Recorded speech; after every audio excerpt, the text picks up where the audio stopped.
Hey guys, welcome back to the channel. My name is Ryan and I'm with Skyline Acres, and today we're going to be putting together a ChickenGuard automatic door on our chicken coop that we're building. So let's get to it. I will tell you a funny story on this automatic door. So this door, right now we are in January of 2024. This door has been setting in our house since December of 19 when my wife bought it for me for a Christmas gift. And at the time, we were talking about building a new chicken coop. So she had bought it and we just didn't get around to doing the chicken coop and got busy and everything else. You have the control box, which let's call this the winch, and you have a door. These are separate things. You can have just the door, you can have just the control box, or you can buy the kit, which is the control box and the door. It's kind of somewhat neat, I guess, because if the control box goes out, your door is still in the coop and you can just buy a new control box and slap it in and move on. It's called an automatic locking door. It has these wings on it, okay? And when the door's all the way down, these wings go in and lock into a piece on this track system. And when the winch starts pulling, watch what this top piece does. The top piece has a couple inches of play into there. Well, when it pulls that up, it pulls those wings in. So the door is self-locking for predators and so forth. Hey, one other thing about these units, guys, they can run on USB power. So there's a USB plug right here, and I intentionally put an outlet where this door is going to be so I can hook it up USB, and then, you know, as the years pass and everything, as we get different doors and whatnot, maybe I can look for things that use actual power and not batteries, and you know, I've got that option of the outlet right there. So I'm on the end of my coop here. This is where I'm going to put the door, and I'll show you up top. I put the nesting boxes, okay? And my thought was that this would basically act as like a roof for any door I put here in the future. Now, the ChickenGuard control box and all that stuff's waterproof, so you don't have to worry about that. But you know, any door I get in the future will be good under here. Stuff always lasts longer, whether it's waterproof or not, if it's protected. So here we are. The very first step is your rails come in two pieces per side. All right, and they're labeled like B1 and B, A1, and so forth. And you just put them together with two screws. So I've done that already. And then they tell you to start with A, which is your left side, and there's a top and a bottom. Basically, the bottom has the piece for the locking pins to go in. So you put that down, and it says to go ahead and mount this, get it plumb or however you want it, and it says to put the door in here. Once this is all mounted, put your other rail in and screw it together. So I'm gonna go ahead and do that right now. So far, guys, this has been super easy. I'm just hand putting these screws in. And they're small enough, I'm not even pre-drilling or anything. And everything's going super easy. So let me finish this and we'll do the other side and get this mounted.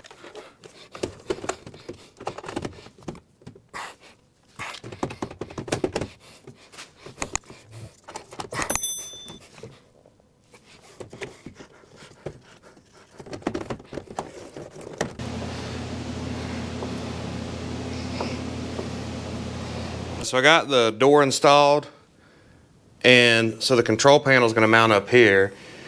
And I kind of built this knowing I was going to put this door on here. So that's why I got a nice spot to mount this and all that. But anyways, so you got your two tracks. All right. And like I said, I made this distance here on my 2x4s exactly what it needed to be as well.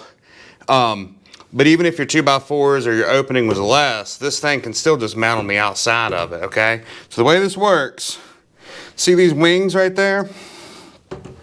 When I pull up on this piece right here, you'll see those wings disengage.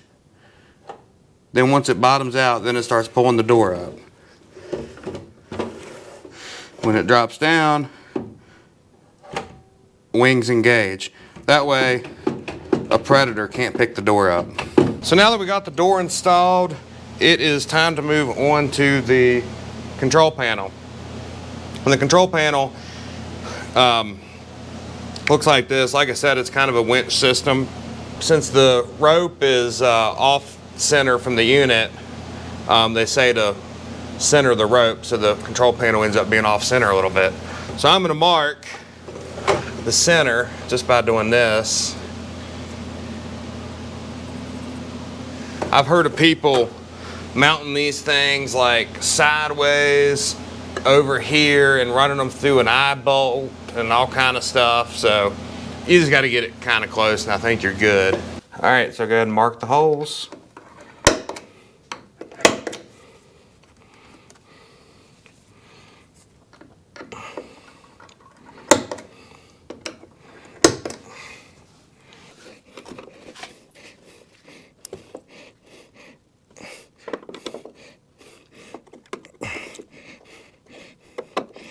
So the next step, they say to just tie the string onto the door. And there's a lot of string on this thing, so I don't think there's any worry about making your knot right exactly towards the end.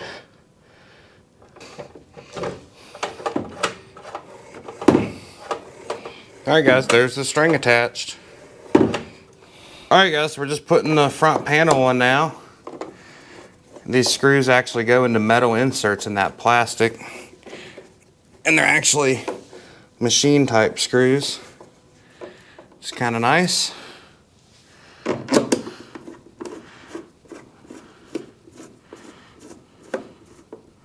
So now we got everything hooked up.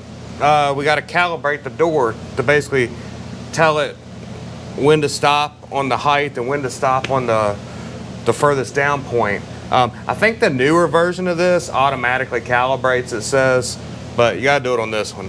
So you're gonna go up, hit menu, and then down and hit menu. This is cool. This has been sitting in my closet for 4 years, but it's really smooth running.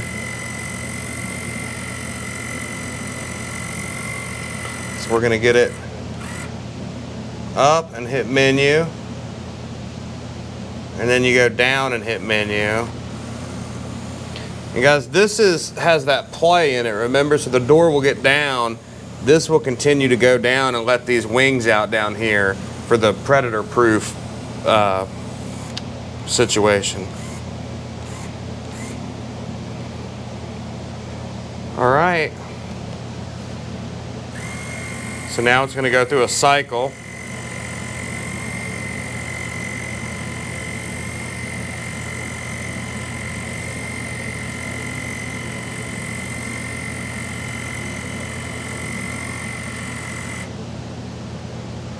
There you go, guys. It's done. All right, guys, that's pretty much it. So like that's door closing if you wanted to manually close it.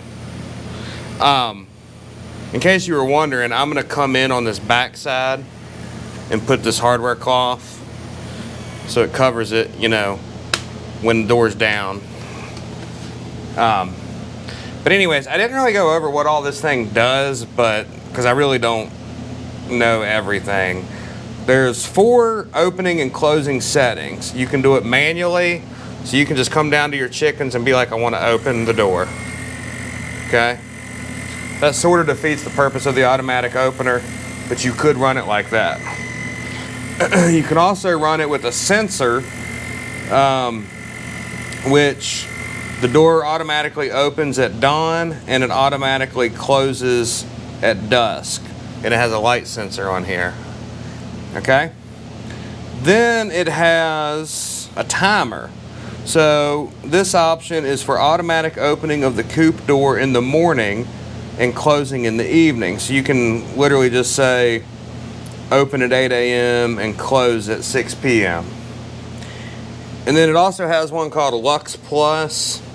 And it says this setting uses a combination of both the light sensor and the timer. The other feature it has on it, which I'm probably going to end up using, and it's probably the easiest way to use it, is it's called a sensor delay. So basically you would set this thing up to use the light sensor, so it's going to open at dawn and close at dusk. But then it says you can use this sensor delay, which says if the door was closing a little bit too early, for example, when using the light sensor, you could enable this feature, which basically you would then have the option of delaying the closing by anything from 0 to 60 minutes. So it sounds like, say the light sensor was closing this thing too early and not all your chickens were inside. You could go in and say, hey, stay open for an extra 30 minutes after you would normally close. So anyways, I think I'll end up using that, but we'll see how it does just on the light sensor. Anyways, guys, got the install done. Super easy to do. Everything right this second is running great. I like the control panel, even though this is basically one iteration old at this point. But anyways, guys, that's gonna do it for this video. If you enjoyed it, go out there and hit that like and subscribe button, and we'll catch you next time on Skyline Acres.